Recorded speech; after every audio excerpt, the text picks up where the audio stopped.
Hey guys, D-Cell back in the Nerd Cave and out of COVID quarantine. I've been out for a while now. I've been good.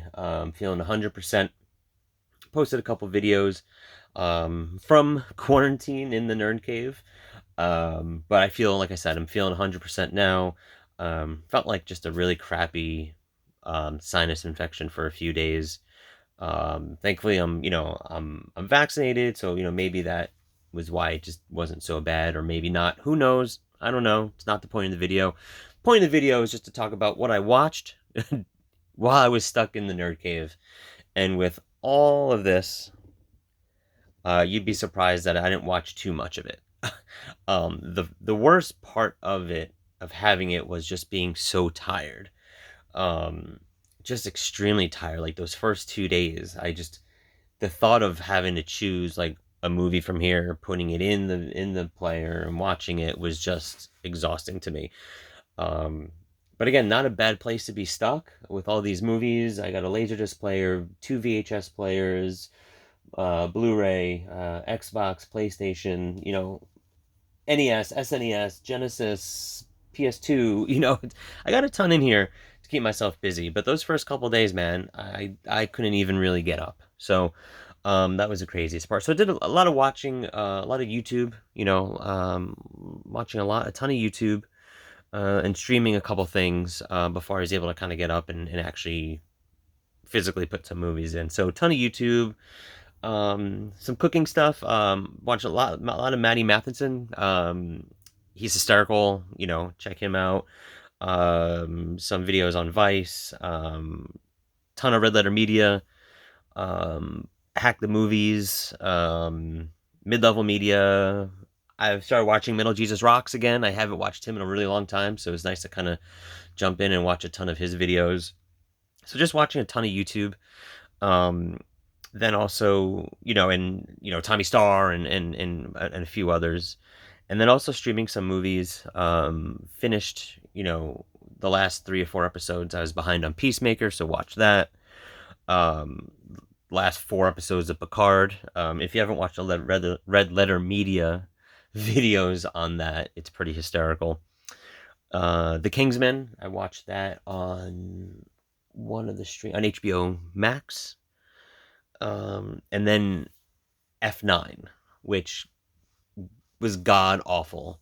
Not that these are supposed to be great movies, they're entertaining. F9 wasn't even entertaining. It was just crazy. And once, not to spoil anything, but once you go into space, you've jumped the shark, right? So just want to say that. Anyway, so finally, after a couple days, I finally got some energy and I decided to watch some movies. Random ones. First one up is a Kino Lorber release. This is a 1987 film starring Susanna Huffs, from the Bangles, and it's the all-nighter. And of course, it was like the middle of the night when I watched it. Felt like it was appropriate. Just typical 80s shenanigans kind of movie, I guess. But it was okay. A little bit about the movie, special features. You can pause that if you'd like. So that was the first one. And then, of course, still in the middle of the night, watch Night Shift. And yeah, really enjoyed this one. Warner Brothers archive collection. I've always seen bits and pieces of this and never saw the whole thing through. It gave me that Dr. Detroit vibe a little bit. Maybe it's just because it's hookers and it's in the 80s. I don't know. But yeah, so Night Shift. Better than Dr. Detroit. I think Dr. Detroit gets a little crazy, where that's a little better. Next one up, I think this may have been the first one I watched, honestly, and maybe just did a little bit out of order. And it's Maniac. I'll be honest, yes, this is the first thing I watched. I did not watch this. I watched it on the last drive-in with Joe Bob. So I did watch it there, but I have the physical, so just wanted to show it off. But yeah, watched Maniac for the first time, and it was great. So next day, morning, I started with a classic. When I'm sick, I kind of, I don't always want to watch brand new movies. I want to watch things that I enjoy, that just make me feel comfortable. I don't want to get into a movie and it suck halfway through, right? So this is definitely one of my top 5 movies, and it's Pee-wee's Big Adventure. Do I have the Blu-ray? Yes, but it was in the other room, and I haven't watched this yet, I don't think, on my Laserdisc. So I watched it on the Laserdisc, and it's, listen, it's like the VHS scan of it or whatever, but I love this movie, so let's see if I could. There we go.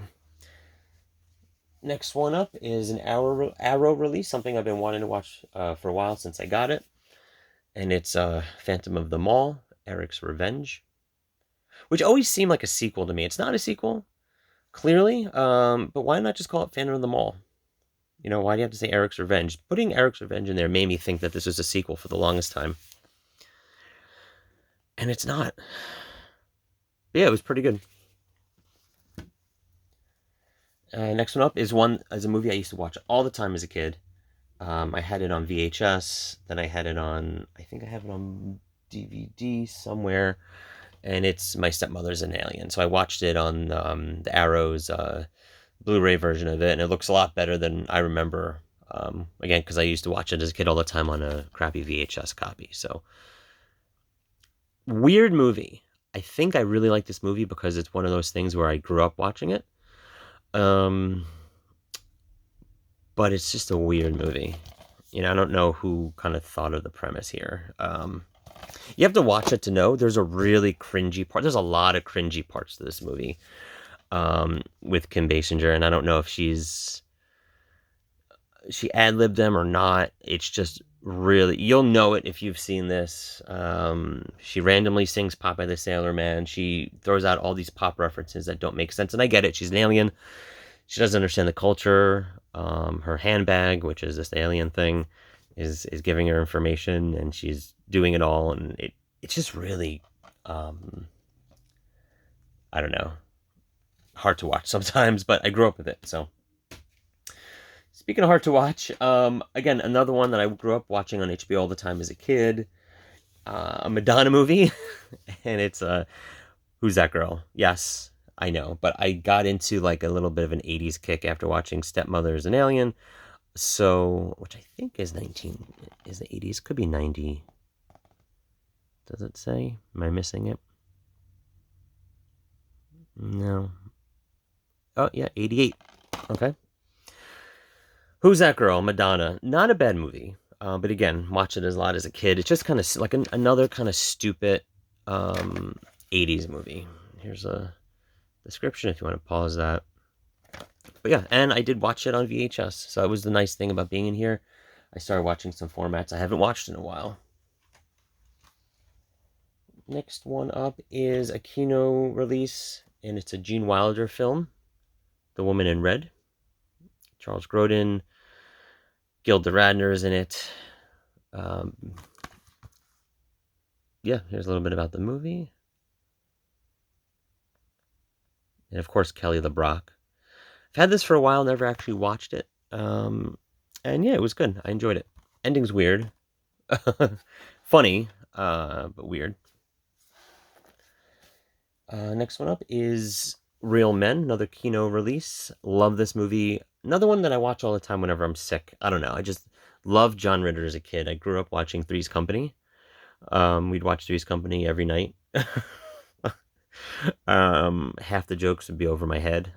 But yeah, loved John Ritter growing up. So again, another movie on HBO that I had to own. Really, really enjoy this movie. It's stupid.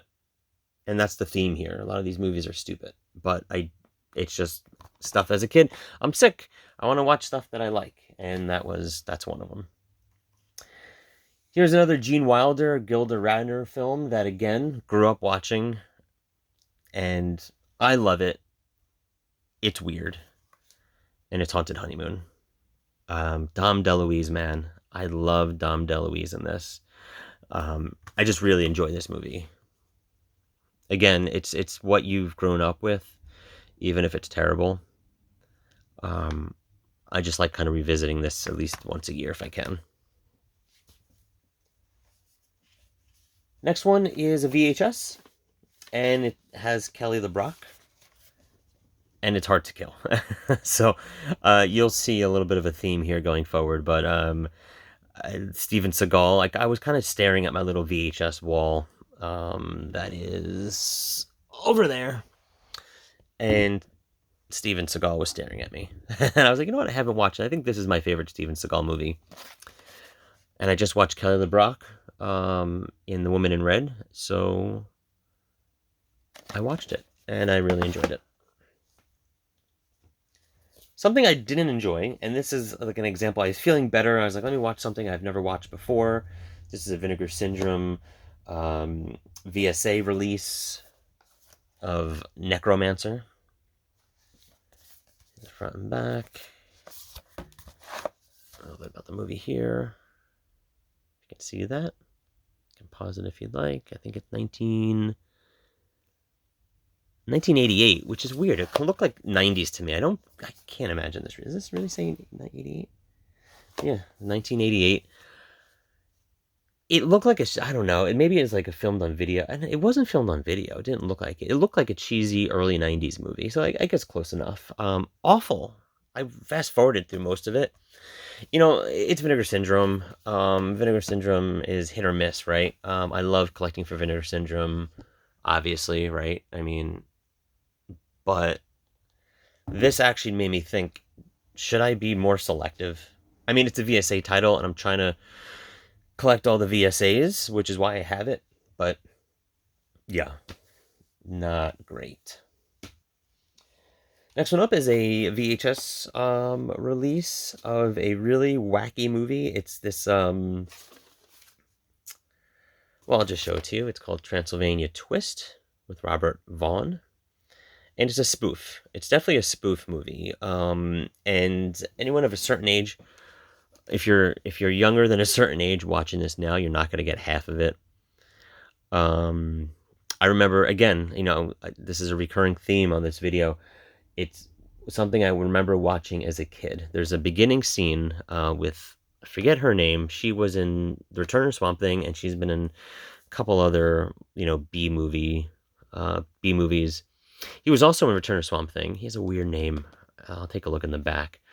But it's a spoof movie. In the beginning of the movie, she's kind of like walking in the woods, and it's dark, looking very innocent, has like a red hood, kind of like maybe like Little Red Riding Hood. I don't know, but she's, for a moment, maybe not. I don't remember. I was delirious, but she's walking at night in the woods, and then people are following her. And then when you look back, it's Jason, Freddy, and Leatherface following her. And of course, Jason is wearing like a really bad hockey mask. Something very similar to like maybe the Part 5 mask, sort of. No, even worse. It's like a cheap version. And I say Part 5, I mean the one that's on the cover of like the Laserdisc and VHS. And here, you can look at the back while I'm talking. And Freddy, instead of having knives, each finger is like a different utensil. It's stupid, you know.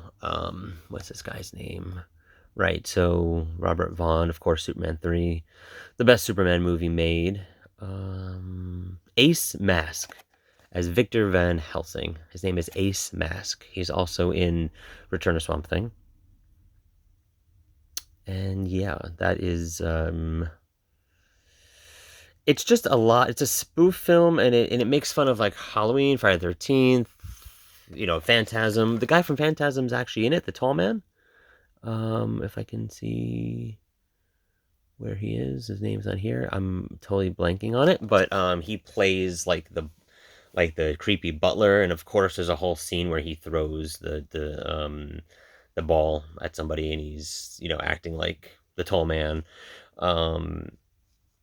It's just weird. It's a weird movie, but I really enjoy it. It's funny because it just reminds me of, and I think I'm at that age where I kind of get the jokes. Boris Karloff is in it, but he's dead. But there's like a weird scene. There's a weird scene in this where the guy walks in. He's like in some haunted castle, and he opens the door, and Boris Karloff is in there, but it's clearly from another movie, and they just kind of splice it in. Then there's another scene where this one here, she's making a music video, and then they walk off to a different room, and it's the honeymooners set and everything looks like black and white. I don't know. It's terrible, but I love it. So after watching that, and all those people that were in Return to Swamp Thing made me want to watch the Return of Swamp Thing, and this another one where you have to the camp. There's so much camp. It's more like a spoof than anything. But I love it. I love this more than the first one. If that makes any sense. Another one, classic. Love this movie. Trading Places. I can watch this anytime, anywhere. Really enjoy this movie.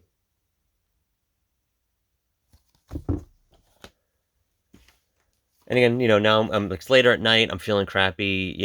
I felt worse in the mornings than at night, right? So this is when I want to watch movies that I'm just comforted by, right?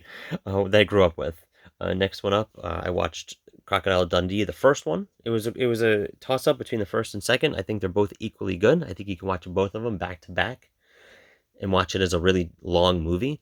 But I watched the first one, so enjoy that. And then I kind of got into, like I said, a Steven Seagal kick. So I watched Hard to Kill, and then I decided, you know what?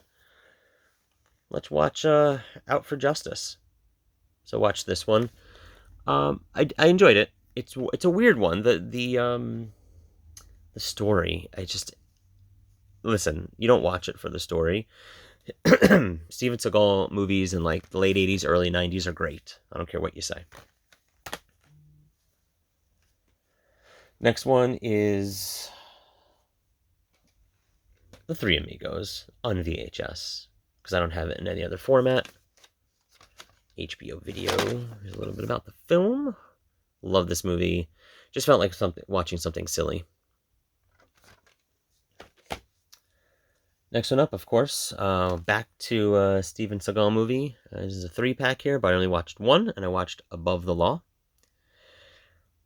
Not the best one. I think out of all of them that I watched, this is the one I liked the least, which doesn't mean I didn't like it. It has Sharon Stone, who is barely in it, so this must be, there's no date here, no year, but I think this is maybe one of his earlier ones, so maybe late 80s, so this is probably, I'm assuming before, this has to be before Total Recall, because she's barely in it. She's just like a scared wife in the movie. So they don't really use her to the best of her abilities, I don't think. And the last movie, I love this movie. I don't have it on Blu-ray. I have it only on DVD because the Blu-ray was stupid expensive. I don't know if it still is. The last Gene Wilder flick, I had to end it with a Gene Wilder, Richard Pryor movie, and it's Silver Streak. Absolutely love this movie.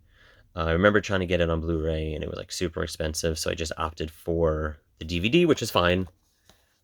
This isn't one that they're gonna ever release on 4K or anything. And if the Blu-ray ever goes down in price, I'll pick it up. I'll just say this: there's some scenes in here you cannot do today. I'm just gonna say that, but love this movie. It's definitely my favorite. It was between this and Stir Crazy, and this one definitely wins out on my favorite Gene Wilder, Richard Pryor film. And I think that's it, guys. These are the movies. Once I got the energy to watch some movies and actually put them in, or the ones that I watched. Let me know in the comments below. What do you think about my selection? Totally random. I didn't stick with one genre. I kind of bounced back and forth on it. Let me know if you've liked any of these movies, heard of any of these movies, think any of them are stupid, but still love them like I do. I really got into watching, like I'm going to watch Under Siege and Under Siege 2. I just found out Jimmy has never seen a Steven Seagal movie, so we'll be rewatching a lot of them. And I started picking up ones on Blu-ray that I haven't had yet. So there's a certain cutoff. I think late 90s, maybe very early 2000s is when you stop. Because then he just comes out with garbage. There's a movie now. I can just talk about it later in my Steven Seagal video, which will be coming shortly, I think, once I get everything. But we'll just talk more about that then. So anyway, guys, feeling good. Thanks for those who've commented and hoping I felt better on my previous videos. So thank you for that. I do. Don't forget to like, share, and subscribe. And until next time, see you guys in the Nerd Cave.